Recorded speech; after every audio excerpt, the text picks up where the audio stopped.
জামালপুর গ্রামে বাস করত কানাই নামে এক মাঝি। কানাইয়ের সংসারে ছিল তার একমাত্র মেয়ে এবং বউ। গোলাপিকে নিয়ে কানাই মাঝির ছিল অনেক স্বপ্ন। মেয়েকে বড় করে বিয়ে দিতে পারলেই যেন তার শান্তি।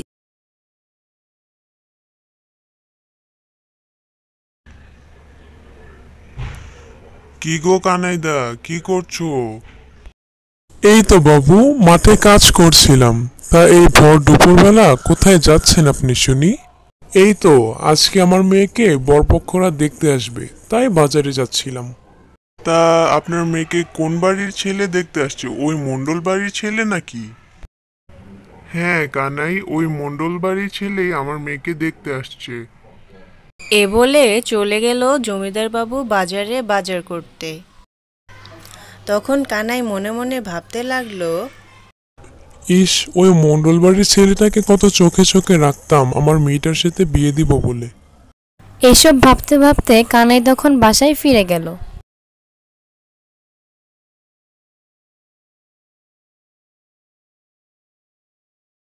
কি গো, আজ যে তোমার তো দেরি হলো বাড়ি ফিরতে, কি হয়েছে?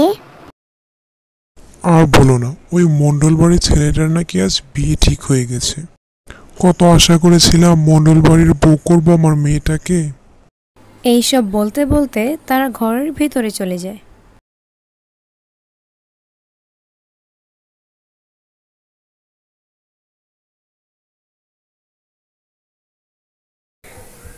মাঝখানে কেটে যায় বেশ কিছুদিন। তারপর পাশের গ্রামের এক ধনী ছেলের সাথে তার মেয়ে গোলাপের বিয়ে দিয়ে দিল। দেখলে গিন্নি, আমার মনের আশাটা পূরণ হলো। আমার মেয়েকে এমন বাড়িতে বিয়ে দিয়েছি না, মেয়ের সাথে সাথে আমাদেরও অভাব দূর হয়ে যাবে। তোমার মাথাটা না একেবারে গেছে। তোমাকে না বলেছি মেয়ের জামাইকে দেওয়া ছাড়া নেওয়ার আশা করবে না। আচ্ছা আচ্ছা, ঠিক আছে, মেয়েকে তো বড় ঘরে বিয়ে দিতে পেরেছি, এটাই অনেক শান্তি। হ্যাঁ তাই, এখন আমার মেয়েটা বড় করে বিয়ে হয়েছে, স্বামীর সংসার ভালো মতো করতে পারলেই হয়। তারপর কেটে যায় কয়েকটি বছর। শীত শেষে শুরু হলো বর্ষাকাল। কানাইয়ের মেয়ে চলে আসলো তার শ্বশুর বাড়ি থেকে। সেখানে অত্যাচারিত হয়েছিল। এখন গোলাপি তার বাপের বাড়ি ফিরে যাচ্ছে। শীত চলে গেল, এখন পর্যন্ত কিনা আমার ছেলে একটা শীতের দাওয়াত পর্যন্ত পেল না।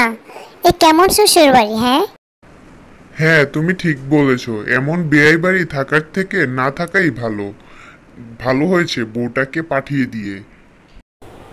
কানাইয়ের মেয়ে তখন বাপের বাড়ি যাচ্ছিল, কিন্তু তখন সে মনে মনে ভাবলো, সে যদি এভাবে চলে যায় তাহলে পাড়ার লোকেরা মন্দ বলবে। তাই সে আবার তার শ্বশুর বাড়ি ফিরে গেল। মা, এইভাবে বলবেন না। আপনারা তো আমাকে জেনে শুনে দেখে শুনে নিয়ে এসেছেন, তাহলে এখন কেন আমার বাবা আর আমার পরিবারকে ছোট করে কথা বলছেন?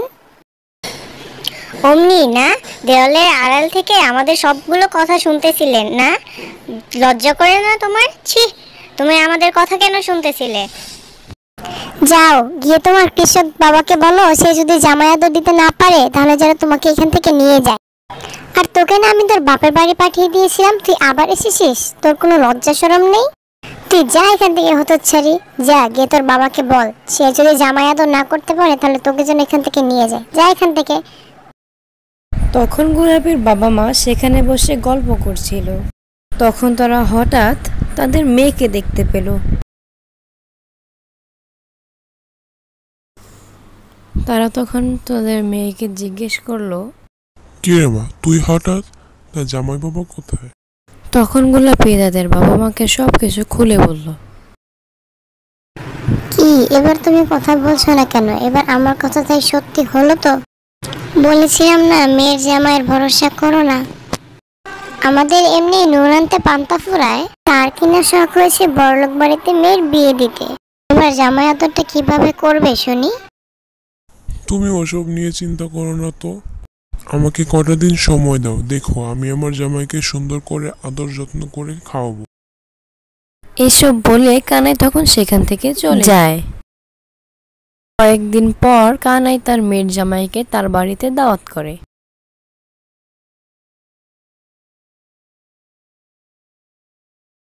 বাবা, তুমি যে তোমার জামাইকে নেমন্তন্ন করলে, তা এখন তো ভারী বর্ষা শুরু হয়ে গেছে, তুমি কিভাবে আয় রোজগার করবে? আর কি করে বা তুমি জামাই আদর করবে? জামাই আদর করতে হলে তো ব্যাগ ভর্তি করে বাজার করতে হবে নাকি? তুই এত চিন্তা করিস না তো, তুই আগে আমার কথাটা শোন।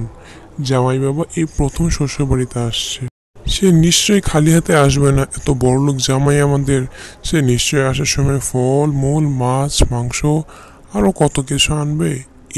এইগুলো দিয়ে আমরা দু তিন দিন পার করে দেব। তুমি তোমার এসব ভাবনা নিয়ে থাকো, দেখি তুমি কিভাবে জামাই আদর করো। তখনই খালি হাতে তার মেয়ের জামাই এসে হাজির হয়ে যায়।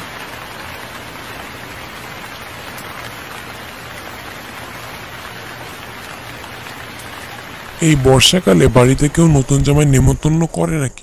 হ্যাঁ, এমন সময় নেমন্তন্ন তো বাপের জন্মও দেখিনি। হ্যাঁ, এখন তোমাদের খপ্পরে এখন আসতে হলো শ্বশুর বাড়ি।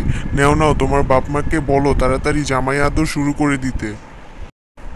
আমার আবার বেশি সময় নেই, তাড়াতাড়ি বলো বাবা মাকে তাড়াতাড়ি আয়োজন করতে। কি বলছো কি? এতদিন বাদে এলে আমার বাবার বাড়িতে 2-4 দিন থেকে যাবে, তা না এসেই চলে যাওয়ার বাহানা নিচ্ছ। চলো ভিতরে যাও, হাত মুখ ধুয়ে তারপর খেতে বসো। এ কি দেখলাম আমি, আমার মেয়ের জামাই তো একেবারে খালি হাতে চলে এসেছে।